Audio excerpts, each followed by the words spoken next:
యేసుక్రీస్తునందు మీ అందరికీ శుభములు. నేను నిజమైన ద్రాక్షవల్లిని, నా తండ్రి వ్యవసాయకుడు. నేను నిజమైన ద్రాక్షవల్లిని, నా తండ్రి వ్యవసాయకుడు. వ్యవసాయములో అద్భుతముగా అభివృద్ధి పొందిన వారు ఉన్నారు, అభిషేకము నొందిన వారు ఉన్నారు. వ్యవసాయము అంటే అది ఒక రైతు బిడ్డకి చెందింది.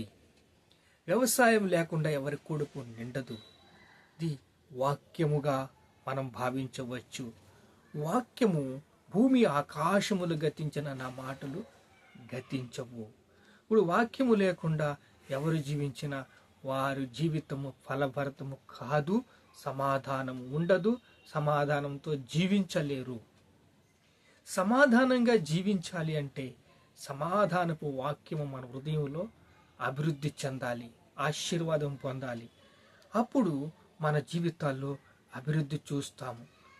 ఒక వ్యవసాయకుడు వ్యవసాయం చేస్తున్నవాడు ఎంతో శ్రమ, పెట్టుబడిదారు దగ్గరికి వెళ్ళి పెట్టుబడి తెచ్చుకుంటాడు, ట్రాక్టర్ వ్యాపారి దగ్గరికి వెళ్ళి ట్రాక్టర్ని రెంట్కి తెచ్చుకుంటాడు.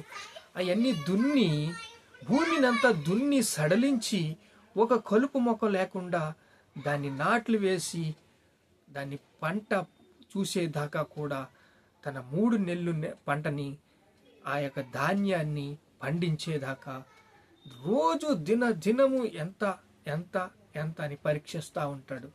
ఎర్ర తెగులు వచ్చిందా, యూరియా వేసారా, 18 వేసారా, ఈ పిండికి ఎరువు ఎంత ముఖ్యమో అలాగే మనము సమయము, దేవునితో సహవాసము, దేవునితో సమయము, దేవుని కృప మన ఎంబడి ఎలా ప్రకాశిస్తుంది, దేవుడు మనతో ఎలా నడుస్తున్నాడు, దేవుణ్ణి ఎలా దుఃఖపరుస్తున్నాము, దేవుణ్ణి ఎలా మహింపరుస్తున్నాము, దేవుడితో ఎలాగ జీవిస్తున్నాము అని ప్రతి విధమైన అనేక అంశాలు దీంట్లో ఇమిడి ఉన్నాయి. చూడండి, నాలో ఫలింపని ప్రతి తీగను ఆయన తీసి పారవేయును. మాలో ఫలింపని ప్రతి తీగ అంటే ఉన్నాయి, ఫలిస్తాయి. కోపం ఫలిస్తుంది, ద్వేషం ఫలిస్తుంది, అహం ఫలిస్తుంది, అసూయ ఫలిస్తుంది. ఈ పరిశుద్ధాత్మ దేవుడు అన్నిటిని కట్ చేస్తాడు. పరిశుద్ధాత్మ దేవుడు ఇవన్నీ కట్ చేసి కోపం, ద్వేషం, అహం, అసూయ ఇంకా ఇంకా ఇంకా ఇంకా ఇలా దాన్ని పెంచుకుంటా అభివృద్ధి చెందిన సౌలు ఉన్నాడు. సౌలు జీవితం పతనం అయిపోయింది. రాజ్యంలో కత్తులున్నాయో తెలుస్తలేదు, కాడిలున్నాయో తెలుస్తలేదు, పొలాల్లో ఏం చేస్తున్నారో, సిటీలో ఏం చేస్తున్నారో, రాష్ట్రాల్లో ఏం చేస్తున్నారో అని ఏమీ తెలియకుండా దావీదుని చంపాలని ఒక అసూయ పెట్టుకుని తండ్రి ఇలా ఎందుకు చేస్తున్నాడు అని తన కొడుకు బెంగ పట్టుకుంది. తన కొడుక్కి చింత పట్టుకుంది. నా తండ్రే కదా, నా తండ్రి ఇంత ఇలా అసూయపరుడు ఎలా అయ్యాడు, దావీదుతో ఎందుకు ఇంత విద్వేషం పెంచుకున్నాడు అని బాధ తండ్రి కుమారుల మధ్య ఒక సంశయం ఏర్పడింది. ఏదైనా సర్లే, నా తండ్రే కదా అని తండ్రితో వెళ్ళి మరణించాడు.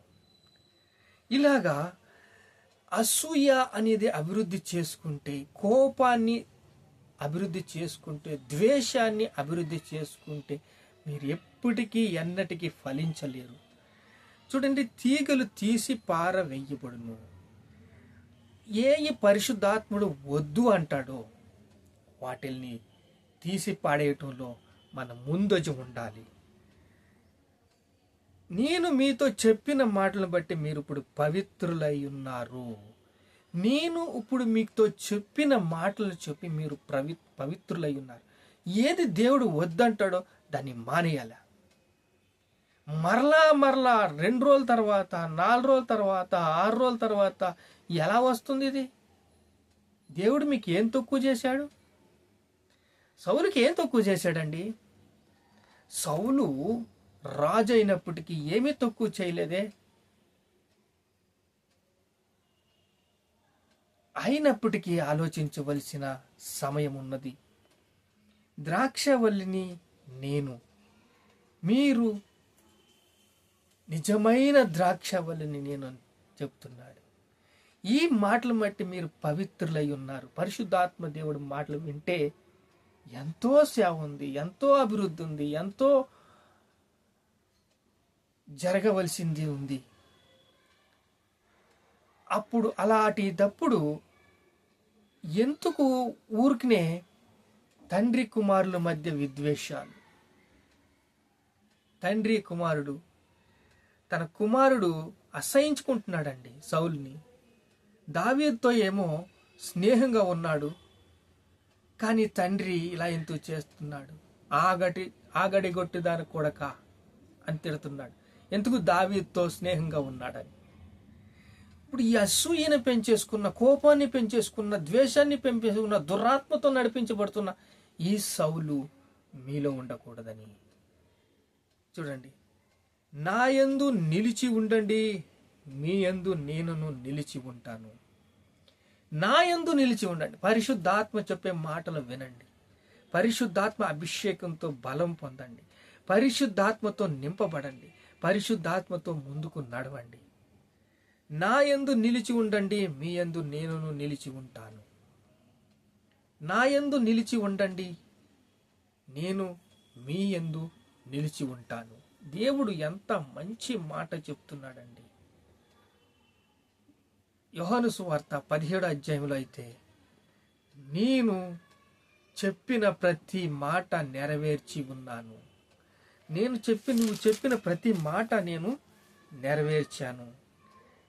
చెయ్యుటకు నీవు నాకు ఇచ్చిన పని నేను సంపూర్ణంగా నెరవేర్చి భూమి మీద నిన్ను మహిమపరిచి తిని. చూడండి, దేవుడు ఏమైనా మీకు పని ఇచ్చాడా? అది నెంబర్ 1 చేసి చూపించండి.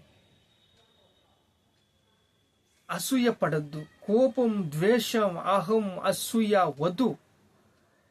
చూడండి, ఇంకొక మాట ఇక్కడ ఉంటుంది, నీ కుమారుడు నిన్ను మహిమపరిచినట్టు నీ కుమారుని మహిమపరచుము. నీవు నీ కుమారునికి ఇచ్చి వారందరికీ ఆయన నిత్య జీవం అనుగ్రహించినట్లు సర్వ శరీరాల మీద ఆయన నీకు అధికారం ఇచ్చితివి. సర్వ శరీరాల మీద అధికారం ఇచ్చాడు యేసుక్రీస్తుకి. అద్వితీయ సత్యదేవుడు అయిన నిన్నును నీవు పంపిన యేసుక్రీస్తును ఎరుగుటయే నిత్య జీవము. అద్వితీయ సత్యదేవుడే నిన్నును నీవు పంపిన యేసుక్రీస్తును ఎరుగుటయే నిత్య జీవము. యేసుక్రీస్తుని తెలుసుకోవటమే నిత్య జీవము. ఎందుకు కోపం అండి? ఎందుకు ద్వేషం అండి? ఎందుకు అహం అండి? ఎందుకు అసూయ అండి? మనకి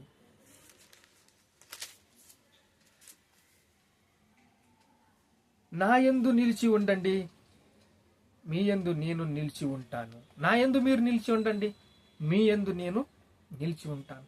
మీతో నివాసం చేస్తాను, మీతో జీవిస్తాను, మిమ్మల్ని బలపరుస్తాను, మిమ్మల్ని స్థిరపరుస్తాను, మిమ్మల్ని సిద్ధపరుస్తాను అంటున్నాడు. దేవుడు మాట వింటే ఎంత బాగుంటుంది. ప్రార్థన చేసుకుంటాం. మహాపరిశుద్ధమైన తండ్రి, జీవం గల దేవ, స్తోత్రం స్తోత్రం స్తోత్రం యేసయ్య. అయా పొలము తండ్రి, నాయన వ్యవసాయకుడు, నాయన నువ్వు మంచి వ్యవసాయకుడు అయ్యా. పొలంలో ఏం కావాలో, దినదినం ఆ పంట ఎలా పండుతుందో, ఎలాగా వరి ముందుకు వెళుతుందో, పురుగు పడుతుందా, ఎర్ర తెగులు పడుతుందా, అంతా పరీక్షించడానికి నువ్వు తండ్రి మాకు కృపనిచ్చావు తండ్రి. భూమి ఆకాశములు గతించిన మాటలు గతించినన్నావు తండ్రి.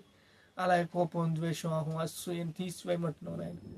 నా యందు తీగలు తీసి పారివేయమంటున్నావు తండ్రి. అవి అగ్గిలో కాల్చివేయమంటున్నావు తండ్రి.